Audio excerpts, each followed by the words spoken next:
16 से 17 जून 2025 को G7 का समिट कनाडा में आयोजित किया गया, कनाडा के अल्बर्टा में।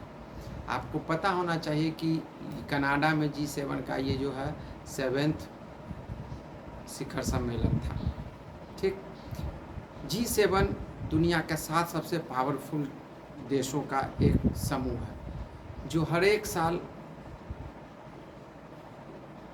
पूरी दुनिया के अलग अलग मुद्दों से संबंधित, जैसे एनर्जी हो गया, पॉवर्टी हो गया, इकोनॉमी हो गया, है ना, कम्युनिकेशन हो गया, डिफेंस हो गया, इससे संबंधित मैटर्स पर, एनर्जी हो गया, इससे संबंधित मैटर पर आपस हर एक अलग अलग जो इसमें मेंबर कंट्रीज़ है वो अलग अलग देश में हर एक साल होस्ट करते रहता है।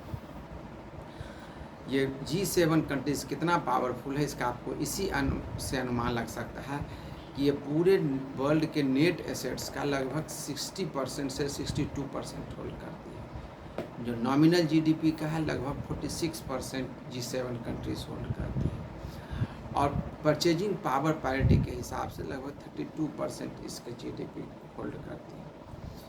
लेकिन वर्ल्ड का जो पॉपुलेशन है उसका मात्र 10% ही यहाँ रहता है। तो समझ लीजिए कि यहाँ पर कैपिटल इनकम इन कंट्रीज़ में पर कैपिटल इनकम सबसे ज़्यादा होगा। ठीक, अब देखिए, तो ये जो G7 समिट है शुरुआत कैसे हुई इसको समझना है। 1975 में फ्रांस के इस पर पहल किया था सबसे पहले। ठीक, तो उस समय दुनिया के 6 देश जो है इसके फाउंडिंग मेंबर के रूप में 1975 में इसकी शुरुआत की थी, जिसमें आपका कौन कौन था, आपका यूनाइटेड स्टेट्स ऑफ अमेरिका था, फ्रांस था, ब्रिटेन था, इटली था, जर्मनी था और जापान था।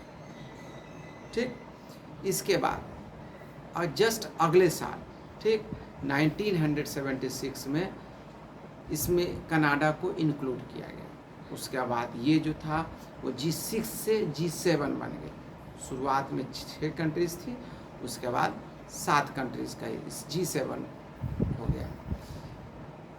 धीरे धीरे 1994 में जब USSR का विघटन हो गया, उसके बाद जो है, ठीक ना, ब्रिटेन के जो प्रधानमंत्री थे टोनी ब्लेयर थे, और अमेरिका के राष्ट्रपति जो थे वो बिल क्लिंटन थे।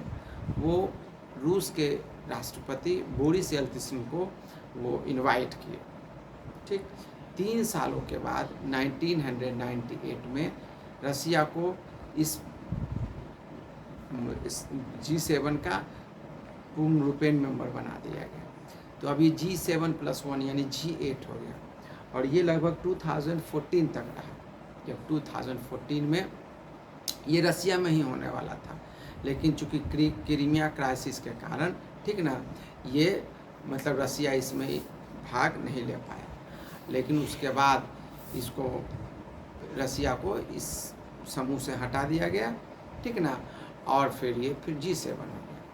इसके पहले 2005 में इंडिया, ब्राज़ील, चाइना, ये साउथ अफ्रीका, मैक्सिको को मतलब +5 कंट्रीज़ के रूप में बुलाया जाने लगा, जिसका काम क्या था, सिर्फ आउटरीच कंट्रीज़ के आधार पर, ताकि वो एक देख सके। ठीक, अब ये 2005 में हुआ। इसके बाद इस साल जो है 2025 में इंडोनेशिया, UAE और सऊदी अरबिया को भी इनवाइट किया गया था, लेकिन ये तीनों जो है वो इसमें शामिल नहीं हो पाए। और इस जो 5 आउटरीच कंट्रीज़ है, इसके अलावा आपका ये ऑस्ट्रेलिया हो गया, है ना, साउथ कोरिया हो गया, है ना, मैक्सिको, ये सब जो देश थे, ठीक ना, इसमें आउटरीच कंट्रीज़ के रूप में भाग ले रहे हैं। हमारे देश के जो प्रधानमंत्री थे हैं नरेंद्र मोदी जी, वो आपको पता होगा कि G7 का मीटिंग में भाग लेने गए थे। हालांकि उसमें डोनाल्ड ट्रंप के साथ मीटिंग होने वाली थी, लेकिन इजराइल ईरान के कन्फ्लिक्ट के कारण डोनाल्ड ट्रंप वापस चले आए थे। लेकिन बाद में पता चला कि टेलीफोनिक कन्वर्सेशन हुआ था। लगभग 35 मिनट्स का टेलीफोनिक कन्वर्सेशन हुआ था, जिसमें से एक और बात पता चला। क्या? जिसमें क्लियर कट वहाँ कहना था कि ये जो बार बार ट्रम्प साहब क्रेडिट लेते हैं cease fire mister president, cease fire president के रूप, कोई किसी लड़ाई, वहाँ पर क्लियर कट जबकि टेलीफोनिक कन्वर्सेशन हो रहा था तो ये बताया गया कि भैया इसमें से किसी थर्ड पार्टी का कोई इन्वॉल्वमेंट इस युद्ध को रुकवाने में नहीं था। पाकिस्तान जब गिराया तो फिर आपस में सहमति होने पर सीज फायर हुआ था। ठीक, अब देखिए तो G7 जो है, अब तो पूरी दुनिया में इसकी क्या प्रासंगिकता रह गई है। देखिए आपको पता होगा पूरी दुनिया में जो चाइना है वो दूसरे नंबर पर, अगर 19 ट्रिलियन डॉलर की इकोनॉमी के साथ अमेरिका सबसे ज़्यादा है, लगभग 30 ट्रिलियन डॉलर है, उसका चाइना है 19 मतलब 20 trillion dollar, 19 point something trillion. उसके बाद भारत, देखिए भारत क्या है, दुनिया की चौथी सबसे बड़ी इकोनॉमी है, लगभग 4.2 ट्रिलियन डॉलर के साथ, और सबसे ज़्यादा तेज़ी से ग्रोइंग और इमर्जिंग मतलब इकोनॉमी भारत का है।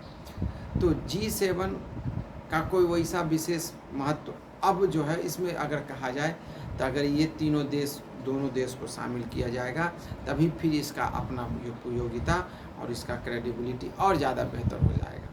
ऐसे तो बस, और एक चीज़ और जान लीजिए, G7 का जो अपना कोई हेडक्वार्टर वगैरह नहीं है, अपना कोई इसका इस तरह का नहीं है ना, हर एक देश अपने अपने, यानी कि मानकर चलिए ये, हालांकि याद रखिएगा G7 कंट्रीज़ के जितने भी अलग अलग तरह के जो पोर्टफोलियो मिनिस्टर्स का पोर्टफोलियो होता है, चाहे वो होम मिनिस्टर हो या फिर आप डिफेंस मिनिस्टर हो या फिर आप ये कि फॉरेन मिनिस्टर्स हो, सब आपस में बैठ करके अलग अलग तरह का मीटिंग्स पूरे साल ऑर्गेनाइज किया जाता है, ठीक ना।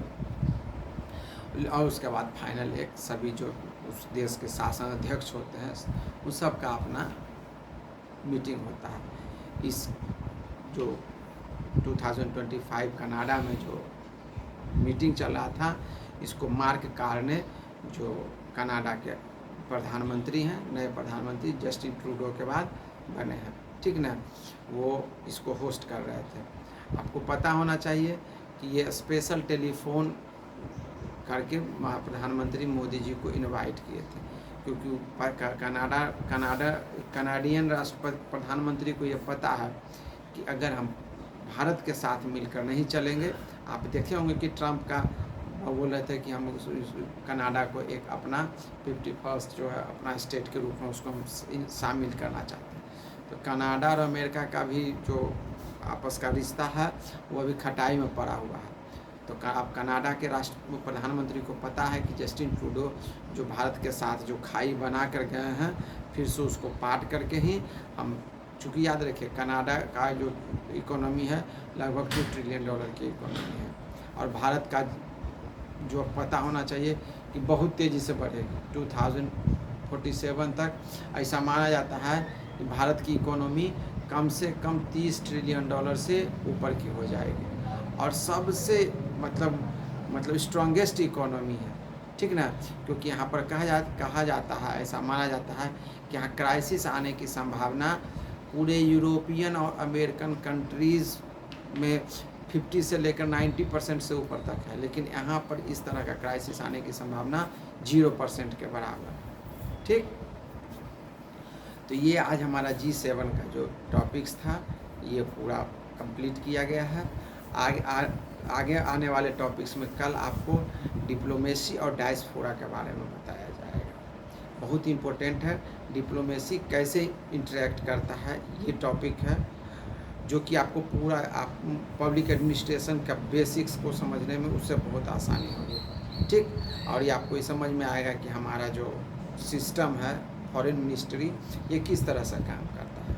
और दूसरा सबसे इम्पोर्टेंट डायस्पोरा होता है, ठीक ना, जो कि पूरी दुनिया में जो फैला हुआ जो हम भारतीयों का जो समूह है, ठीक ना, वो किस तरह से उस देश के इकोनॉमी को, उस सिस्टम को, एक पॉलिटिकल सिस्टम को इन्फ्लुएंस करता है, और वो कैसे भारत और उस स्पेसिफिक कंट्रीज़ के बीच, चाहे वो यूनाइटेड स्टेट्स हो, चाहे वो ब्रिटेन हो, चाहे वो फ्रांस हो, चाहे वो रसिया, किस तरह से एक पुल का काम करता है ये जो डायस्पोरा जिसको कि इंडियन डायस्पोरा बोला जाता है, ठीक ना। इसके बारे में विस्तृत चर्चा कल की जाएगी। धन्यवाद। जय हिंद। भारत माता की जय।